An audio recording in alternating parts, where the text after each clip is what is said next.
ఆపదామపహర్తారం దాతారం సర్వసంపదాం లోకాభిరామం శ్రీరామం భూయో భూయో నమామ్యహం. జై శ్రీమన్నారాయణ. అందరికీ పరాభవనామ సంవత్సర ఉగాది శుభాకాంక్షలు. ఈ పరాభవనామ సంవత్సరంలో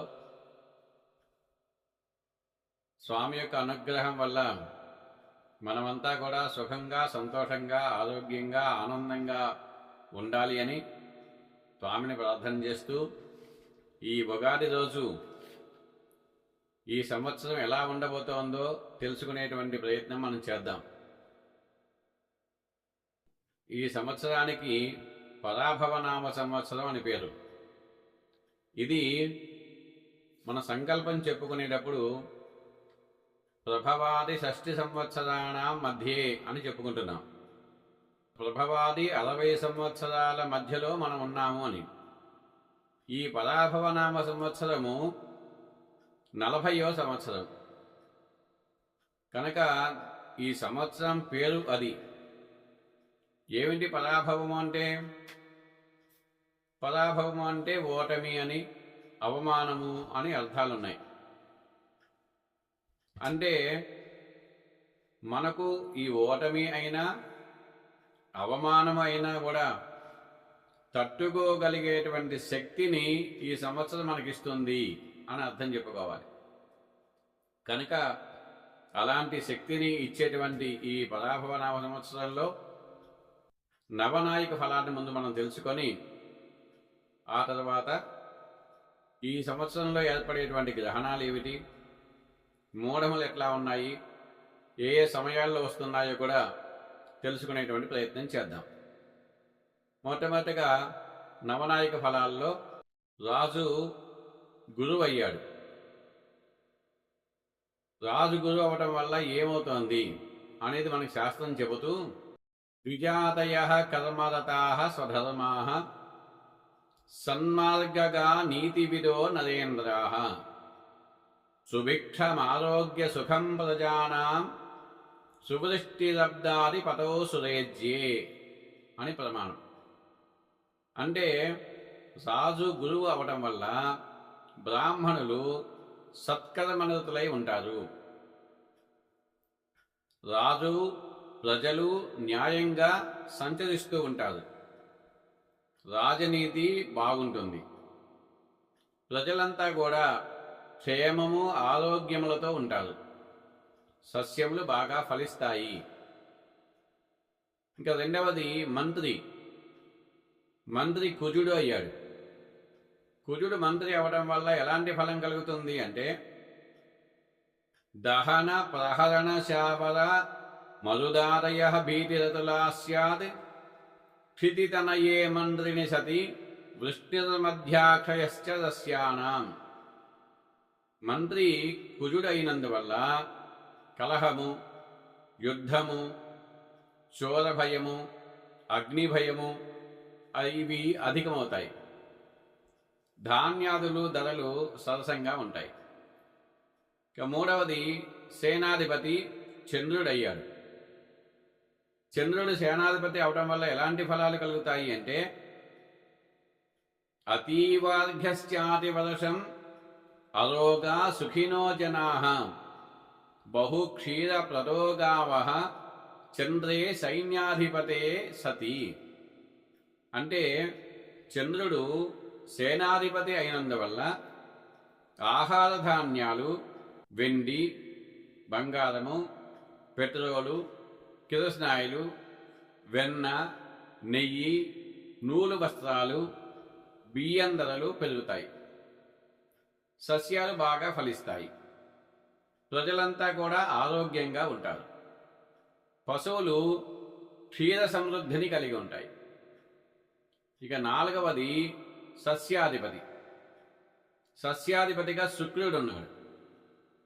శుక్రుడు సస్యాధిపతి అవడం వల్ల ఎలాంటి ఫలాలు కలుగుతాయి అంటే, శుక్ర సస్యాధిపత్యేన ఫలిత ధాన్యజాతయః పాండుభూమి సుఫలిత సర్వత్రారోగ్య సంపద. అంటే సస్యాధిపతి శుక్రుడు అయినందువల్ల తెల్ల ధాన్యము, తెల్లటి భూములు బాగా ఫలిస్తాయి. దేశమంతటా కూడా సుభిక్షం ఉంటుంది. క్షేమము, ఆరోగ్యము, సంపదలు కలుగుతాయి. సమస్త ధాన్యములు, సమస్త వస్తువులు ధరలు కూడా తగ్గే అవకాశం ఉంది. 5వది ధాన్యాధిపతి బుధుడు అయ్యాడు. ధాన్యాధిపతి బుధుడు అవడం వల్ల ఎలాంటి ఫలం కలుగుతుంది అని చెబుతూ, మధ్యవృష్టిం మందసస్యం మేఘవాదేన పీడిత త్రాస సర్వనరాణాం చ బుధే ధాన్యాధిపతే సతి. ధాన్యాధిపతి బుధుడు అయినందువల్ల మధ్యమ వర్షము, మధ్యమంగా సస్యఫలము కలుగుతాయి. తుఫానులు ఎక్కువగా ఉంటాయి. సమస్త జనులకు కూడా కాస్త భయము, ఆందోళన కలిగేటువంటి అవకాశాలు ఉన్నాయి.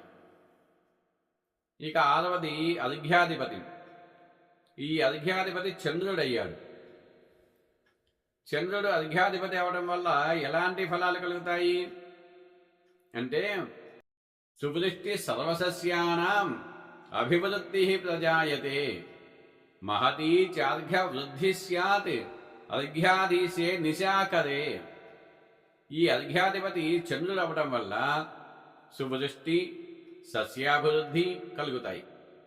ఆహార ధాన్యాలు, వస్త్రాలు, వెండి, బంగారము వీటి ధరలు కాస్త పెరిగేటువంటి అవకాశం ఉంది. ఇక 7వది మేఘాధిపతి. ఈ మేఘాధిపతిగా చంద్రుడు వచ్చాడు. చంద్రుడు మేఘాధిపతి అవడం వల్ల ఎలాంటి ఫలాలు కలుగుతాయి అని చెబుతూ, సువృష్టి సర్వదేశేషు ఫలిత ధాన్యజాతయః బహు క్షీర ప్రదాగావో మేఘాదిశే నిశాకరే. మేఘాధిపతి చంద్రుడు అవడం వల్ల దేశమంతటా కూడా సువృష్టి కలుగుతుంది. ధాన్యజాతులన్నీ కూడా ఫలిస్తాయి. గోవులు విశేషంగా పాలనిస్తాయి. ఇక 8వది రసాధిపతి రవి అయ్యాడు. సూర్యుడు రసాధిపతి అవడం వల్ల కలిగేటువంటి ఫలం ఎట్లా ఉంటుందో చెబుతూ, ఘృతం తైలం గుడం క్రౌంద్రం ఏ చాన్యే రసజాతయః యాంతి శూన్యార్ఘతాం సర్వే సూర్యో యాది రసాధిపః. రవి రసాధిపతి అవడం వల్ల నెయ్యి, నూనె, బెల్లము, తేనె ఇలాంటి రసవస్తువులు వీటి ధరలు కాస్త తగ్గే అవకాశం ఉంది. ఇక 9వది చివరిది నీరసాధిపతి శుక్రుడయ్యాడు. ఈ నీరసాధిపతి శుక్రుడు అవడం వల్ల ఎలాంటి ఫలం కలుగుతుంది అంటే, కర్పూరాకరు గంధానాం హేమ మౌక్తిక వాససాం వృద్ధయోర్ఘేణ జాయంతే శుక్ర నీరసనాయకే. నీరసాధిపతి శుక్రుడైనందువల్ల కర్పూరము, అగరు, చందనము, బంగారము, వెండి, నృత్యములు, వస్త్రాల యొక్క ధరలు కూడా కాస్త తగ్గేటువంటి అవకాశం ఉంది. ఇవి నవనాయకుల యొక్క ఫలములుగా మనం చెప్పుకోవచ్చు. ఇకపోతే ఈ సంవత్సరం మనకు గురుమూఢమి, శుక్రమూఢమి ఎప్పుడు ఏర్పడుతున్నాయో మనం చూద్దాం. జూలై 15వ తేదీ, ఈ సంవత్సరం జూలై 15వ తేదీ నుండి 15 ఆగస్టు దాకా, అంటే ఒక నెల రోజుల పాటు గురుమూఢమి ఉంటుంది. 15/7/26 నుంచి 15/8/26 వరకు ఒక నెల రోజుల పాటు గురుమూఢమి ఉంది ఈ సంవత్సరం. అలాగే శుక్రమూఢమి కేవలం 10 రోజులు మాత్రమే ఉంటుంది. అది 17/10/26 నుంచి 27/10/26 దాకా ఉంటుంది. అంటే అక్టోబర్ 17 నుంచి 27 దాకా శుక్రమూఢమి. ఈ 2 మూఢములు ఇవాళ ఈ సంవత్సరం ఉంటాయి. ఈ సంవత్సరం గ్రహణములు 3 ఏర్పడుతున్నాయి. 2 సూర్యగ్రహణాలు, 1 చంద్రగ్రహణము ఏర్పడుతోంది. ఈ 3 మన దేశంలో కనిపించవు. కనుక వీటి నియమాలు మనం పాటించాల్సిన పని లేదు. కాకపోతే ఎప్పుడు ఆ గ్రహణం పడుతోందో మనం తెలుసుకుందాం. మొట్టమొదటిగా సూర్యగ్రహణం ఆగస్టు 12వ తేదీ అమావాస్య రోజు ఏర్పడుతోంది. ఇది మన దేశంలో కనిపించదు. మనం దీని నియమాలు పాటించాల్సిన పని లేదు. అదే నెలలో 27వ తేదీ ఆగస్టు చంద్రగ్రహణం ఏర్పడుతోంది. ఇది కూడా మనకు కనిపించదు. దీని నియమాలు కూడా మనం పాటించాల్సిన పని లేదు. ఇంకా మూడవది 2027 ఫిబ్రవరి 6వ తేదీ నాడు సూర్యగ్రహణం ఏర్పడుతోంది. ఇది కూడా మన దేశంలో కనిపించదు కనుక ఎటువంటి నియమాలు మనం పాటించాల్సిన పని లేదు. ఇక పుష్కరాల విషయానికి వస్తే ఈ సంవత్సరం యమునా నది పుష్కరాలు వస్తున్నాయి. 26 మేతో ప్రారంభమవుతున్నాయి. ఆ రోజు ఉదయం 11:44 గురువు కర్కాటక రాశిలో ప్రవేశించడంతో మనకు ఈ పుష్కరాలు ప్రారంభమవుతున్నాయి. ఇవి యమునా నది పుష్కరాలు. మే 26వ తేదీ నుంచి 12 రోజుల పాటు జరుగుతాయి. అంటే జూన్ 6వ తేదీ వరకు ఈ పుష్కరాలు ఉంటాయి. ఈ యమునా నది మనకు మధుర, బృందావనం, ఢిల్లీ, ప్రయాగ, యమునోత్రి వంటి స్థలాలలో అక్కడ ఉండేటువంటి యమునా నదిలో మనం స్నానం చేసి ఈ పుష్కర స్నాన సంకల్పాలు చెప్పుకొని పుష్కర స్నానాలను ఆచరించవచ్చు. జై శ్రీమన్నారాయణ.